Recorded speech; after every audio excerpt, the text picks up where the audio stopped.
देखिए, लेसन का नाम क्या है? India size and location. इस लेसन में इंडिया की साइज यानी कि इंडिया जो है कौन से नंबर पे, जैसे कि आपको पता ही है इंडिया जो है 7वीं बड़ी कंट्री है। उसके पहले जो है 6 कंट्री हैं जो कि इंडिया से बड़ी हैं। इंडिया 7वें नंबर पे आती है। लोकेशन मीन्स वर्ल्ड लेवल पे इंडिया जो है कहाँ पे है? साउदर्न हेमिस्फीयर में, नॉर्दर्न हेमिस्फीयर में, वेस्ट की साइड, ईस्ट की साइड। इस चीज़ को बोला है लोकेशन क्या है इंडिया की। तो लेसन में इंडिया की साइज, लोकेशन और थोड़ा नेबरिंग कंट्रीज़ के बारे में भी बताया हुआ है। पहले इंट्रोडक्शन को पढ़ते हैं।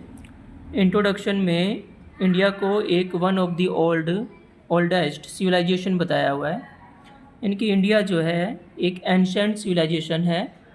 इसका मतलब है इंडिया जो है बहुत पुरानी सभ्यता है। सिविलाइजेशन मीन सभ्यता। सभ्यता का मतलब इंडिया के लोगों का आचार विचार, रहने का तरीका, ये सब मिलके जो हैं एक सभ्यता कहलाती है। टेक्नोलॉजी, जिस तरह से लोग पहले, जैसे मिस्र की सभ्यता सुना होगा, इजिप्शियन सिविलाइजेशन। तो इंडिया जो है एक one of the oldest civilization में आती है। इंडिया ने जो है पिछले डेकेड्स में, डेकेड मीन्स 10 साल का जो ग्रुप होता है उसको डेकेड कहते हैं। तो इंडिया ने जो है पिछले लास्ट 5 डेकेड्स में यानी कि 50 सालों में अलग अलग एरियाज़ में बहुत ज़्यादा प्रोग्रेस की है। Remarkable progress in the field of, कौन कौन से फील्ड में? एग्रीकल्चर में, इंडस्ट्री में, टेक्नोलॉजी में और ओवरऑल इकोनॉमिक डेवलपमेंट इंडिया का हुआ है। इंडिया जो है वर्ल्ड हिस्ट्री को मेक करने में भी काफ़ी इम्पोर्टेंट रोल रखती है। डैट मीन्स जब वर्ल्ड हिस्ट्री को पढ़ते हैं तो हमें बहुत सारे देशों के बारे में पढ़ना पड़ता है, तो उसमें इंडिया के बारे में भी पढ़ना पड़ता है। वर्ल्ड हिस्ट्री में उसका भी सिग्निफिकेंट कंट्रीब्यूशन है। अब लोकेशन को देखते हैं। लोकेशन को समझने के लिए आपको ग्लोब को समझना पड़ेगा। ये देखिए ग्लोब, मान लीजिए कि ये अर्थ है। तो अर्थ को जो है 2 लाइनों के द्वारा, वैसे तो बहुत सारी लाइनें होती हैं, मतलब मेन 2 लॉन्गिट्यूड जो अर्थ पे इमेज, आपने ग्लोब देखा होगा। ग्लोब पे एक तो ऊपर से नीचे तक लाइनें होती हैं, एक पड़ी हुई लाइनें होती हैं। पड़ी हुई मीन्स लेटी हुई। तो जो लॉन्ग लाइनें होती हैं यानी कि लंबी लाइनें होती हैं उनको लॉन्गिट्यूड बोलते हैं। याद रखने का तरीका, लॉन्गिट्यूड यानी कि लॉन्ग लाइनें ऊपर से नीचे तक होती हैं। जो 0 डिग्री वाली होती है, ये 0 से लेके 180 तक एक साइड, फिर 180 तक दूसरी साइड, तो इस तरह से 360 डिग्री पूरा हो जाता है। तो जो 0 डिग्री वाली लॉन्गिट्यूड है इसको प्राइम मेरिडियन कहते हैं। उसी तरह से ये जो 0 डिग्री वाली लॉन्गिट्यूड है ये अर्थ को 2 हिस्सों में बांट रही है और ईस्ट और वेस्ट डायरेक्शन को बताती है।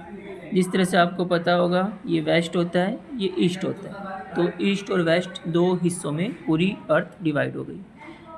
उसी तरह से लैटीट्यूड है। लैटीट्यूड मतलब इस तरह की लाइनें जो होती हैं वो लेटी हुई लाइनें, लैटीट्यूड मीन्स लेटी हुई लाइनें, तो उनको जो है लैटीट्यूड्स बोलते हैं। और जो बीच में से जाती है अर्थ को पूरे 2 हिस्सों में बांटती है।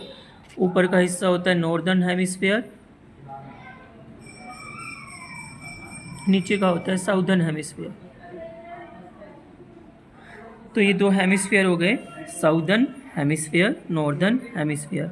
और बीच में जो लाइन होती है वो होती है 0 डिग्री लैटीट्यूड। इसका स्पेशल नाम है इक्वेटर। तो अभी इस डायग्राम से आप समझ गए हैं कि लॉन्गिट्यूड क्या होते हैं। इमेजिनरी लाइन है लॉन्गिट्यूड, लैटीट्यूड। और जो 0 डिग्री वाली लॉन्गिट्यूड होती है वो प्राइम मेरिडियन है, और जो 0 डिग्री वाली लैटीट्यूड होती है वो इक्वेटर है। इनका काम क्या है? ये अर्थ को जो है लोकेशन बताते हैं। तो जो इंडिया है हमारा, मान लो कि ये इंडिया है। तो इंडिया जो है ये एक लॉन्गिट्यूड हो गया, ये एक लॉन्गिट्यूड हो गया, मतलब ये वेस्ट वाला, ये नॉर्थ वाला, मतलब ये वेस्ट की साइड का, ये नॉर्थ की साइड का। उसी तरह से इस तरह से लैटीट्यूड हो गए। तो ये कौन से लॉन्गिट्यूड और कौन से लैटीट्यूड के बीच इंडिया लाई करता है उसको हमने बताना होता है कि इंडिया की लोकेशन क्या है। आप अपनी बुक में देखेंगे तो इंडिया जो है एक तो पूरा का पूरा नॉर्दर्न हेमिस्फीयर में आता है, ये इक्वेटर है और ये देख रहे हो कि पूरा इक्वेटर के ऊपर है, टच भी नहीं हो रही है, यानी कि इंडिया जो है होली पूरी तरह से नॉर्दर्न हेमिस्फीयर में लाई करता है। उसके बाद इंडिया जो है ये 0 डिग्री प्राइम मेरिडियन है, यानी कि पूरी की पूरी ईस्ट की साइड लाई करती है। इंडिया को जो है ईस्टर्न कंट्री बोलते हैं, यानी कि पूरब का देश, पूरबीय मतलब पूरब का देश। तो एक तो ये पूरब में है, दूसरा ये नॉर्दर्न हेमिस्फीयर में। तो इसके जो लॉन्गिट्यूड हैं वो लॉन्गिट्यूड है, पहला यहाँ पे देखिए 0 डिग्री यहाँ से तो ऊपर जाएंगे 8 degree 4 minute north, 8 degree 4 minute मतलब यहाँ पे आएगा 8 डिग्री 4 मिनट नॉर्थ। उसके बाद ये लास्ट में यहाँ पे 37 डिग्री 6 मिनट नॉर्थ। इनके बीच में तो ये तो सॉरी मैंने लॉन्गिट्यूड बोला, ये तो लैटीट्यूड है इंडिया की। उसके बाद लॉन्गिट्यूड जो है 60 जो इधर से जाएगा गुजरात से 68 डिग्री 7 मिनट ईस्ट और इधर 97 डिग्री 25 ईस्ट, ये हैं आपके लॉन्गिट्यूड। तो आपको ये दोनों लॉन्गिट्यूड और ये दोनों लैटीट्यूड, इनको ध्यान रखना है कि इंडिया कौन से लैटीट्यूड और कौन से लॉन्गिट्यूड के बीच में लाई करती है। अगर आप लॉन्गिट्यूड ना भी याद करें चलेगा, लेकिन लैटीट्यूड ज़रूर ध्यान रखो, ये पूछा जा सकता है। तो ये आ गई इंडिया की लोकेशन, एक तो नॉर्दर्न हेमिस्फीयर में है, दूसरा ईस्टर्न कंट्री है, और लॉन्गिट्यूड और लैटीट्यूड मैंने बता दिया। एक और दूसरी मेन लाइन इंडिया के बारे में, ये जो आपने पहले लैटीट्यूड समझ लिए थे, तो एक मेन लैटीट्यूड होती है 23 डिग्री 30 मिनट, यानी कि 23 डिग्री 23.5 डिग्री भी बोल सकते हैं। तो 23 डिग्री 30 मिनट नॉर्थ में जो है ये होता है आपका 0 डिग्री। डायग्राम को देखिए, ये 0 डिग्री है, उसके बाद ये 15 है, तो 23.5। इसका मतलब यहाँ से एक लाइन जारी है लैटीट्यूड। ये वाला लैटीट्यूड जो होता है ये एक स्पेशल लैटीट्यूड है, इसका स्पेशल नाम है ट्रॉपिक ऑफ कैंसर। तो ट्रॉपिक ऑफ कैंसर जो है यानी कि 23.5 डिग्री नॉर्थ लैटीट्यूड जो है, जिसको ट्रॉपिक ऑफ कैंसर बोलते हैं, ये इंडिया के लगभग बीच से गुजरता है। ये इंडिया में यहाँ से बीच से गुजर रहा है। तो ये इंडिया को 2 भागों में बांट देता है, और the southern and western of the India का दो साउथ का पार्ट और वेस्ट का पार्ट 2 भागों में इंडिया बढ़ जाती है। इसके बाद के पैराग्राफ में बताया गया कि इंडिया जो है कौन से आइलैंड्स इंडिया के आते हैं। तो ये जो बता रखा है इंडिया में इंडिया के साउदर्न पार्ट के दोनों साइड जो समुद्र है, इस समुद्र में इस वाले समुद्र का यानी कि जो ईस्टर्न साइड है उसका नाम बे ऑफ बंगाल है, और जो ये वेस्टर्न साइड का समुद्र है ये अरेबियन सी में और बे ऑफ बंगाल में कुछ पोर्ट्स हैं। इन पोर्ट्स के नाम, बे ऑफ बंगाल में जो पोर्ट्स हैं वो अंडमान एंड निकोबार आइलैंड्स। ये क्या हैं, समुद्र में अलग अलग बहुत सारे द्वीप निकले हुए हैं, डैट मीन्स आइलैंड निकले हुए हैं। अपने आप में बड़े होते हैं लेकिन देखने से इस तरह से छोटे हैं, इतने छोटे भी नहीं होते, पूरा इनमें भी घर बने होते हैं, सब कुछ होता है। इस तरह से ये लक्षद्वीप अरेबियन सी में। उसके बाद साइज़ के बारे में इंडिया की बता रहे हैं कि साइज़ जो है इंडिया का 3.28 मिलियन स्क्वायर किलोमीटर है। इंडिया जो है टोटल एरिया जो है पूरे वर्ल्ड जोग्राफिकल एरिया का 2.4% इंडिया में लाई करता है। डैट मीन्स पूरा जितनी भी जोग्राफिकल एरिया है जहाँ जहाँ पे लोग रहते हैं, देश हैं, उसका केवल 2.4% इंडिया है।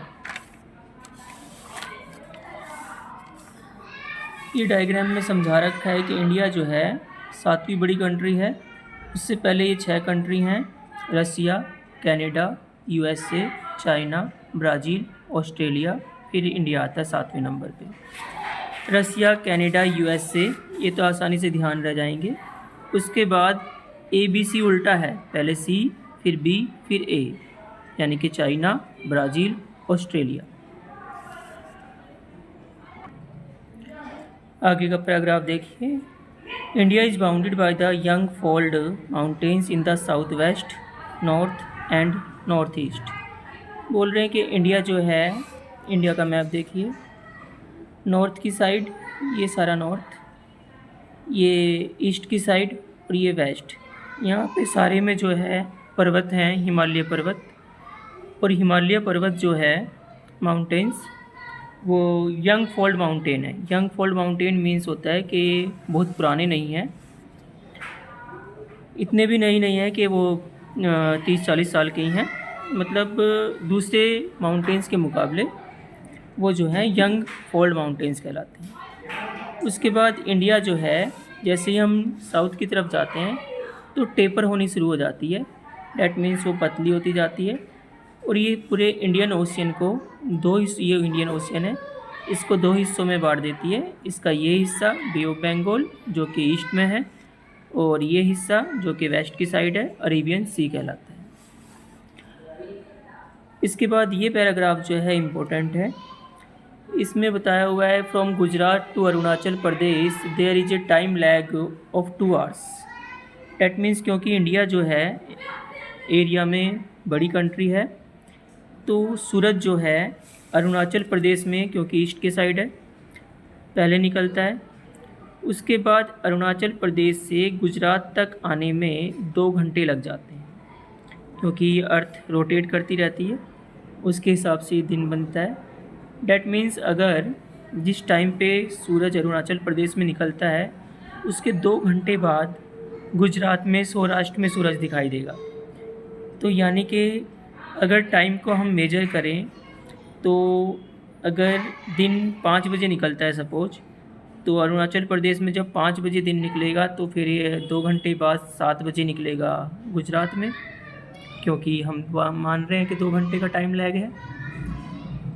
लेकिन इस तरह से तो एक कंट्री में अलग अलग टाइम हो जाएंगे, तो सिस्टम जो है ढंग से चल नहीं पाएगा। इसलिए कन्फ्यूजन को ख़त्म करने के लिए स्टैंडर्ड टाइम को माना जाता है कंट्री वाइज। तो इंडिया में स्टैंडर्ड टाइम लेने के लिए 82 डिग्री, पैराग्राफ को देखिए, 82 कहाँ गया, 82 डिग्री 30 डिग्री 82.5 डिग्री ईस्ट, यानी कि ईस्ट में जो है ये standard meridian, that means meridian means Sidhi line है, लॉन्गिट्यूड। तो जो 82 डिग्री 82 डिग्री 30 मिनट ईस्ट वाली लॉन्गिट्यूड है, उसको स्टैंडर्ड मेरिडियन कहते हैं। और उस टाइम पे उस पर जब सूरज आता है, ये जो लैटिट्यूड लॉन्गिट्यूड है, ये यूपी में मिर्ज़ापुर से गुजरता है। इस पे जिस टाइम सूरज आता है उसी टाइम को दिन माना जाता है, डैट मीन्स उस टाइम को बेस लिया जाता है सारी कंट्री के लिए, और उसके हिसाब से ही सारी कंट्री का टाइम सेट किया जाता है। मीन्स अगर जिस टाइम मिर्ज़ापुर में सूरज निकलेगा, तो उस टाइम को मान लो हम 5 बजे बोल रहे हैं कि 5 बजे सूरज निकलता है, तो उस टाइम पे गुजरात में भी, अरुणाचल प्रदेश में भी, कश्मीर में भी, सब जगह 5 बजेंगे इंडिया की क्लॉक के अनुसार। तो क्योंकि ये काफ़ी गैप होता है अरुणाचल प्रदेश से लेके गुजरात तक, तो टाइम में डिफरेंस आ जाता है, और इस डिफरेंस को ख़त्म करने के लिए एक स्टैंडर्ड टाइम लिया गया। उस स्टैंडर्ड टाइम लेने के लिए मिर्ज़ापुर के 82 degree and half minute east standard prime meridian को टाइम के लिए बेस माना गया। ये लोकेशन वाला टाइम का पॉइंट, और बाकी जो 2-4 पॉइंट थे इतने क्लियर हैं।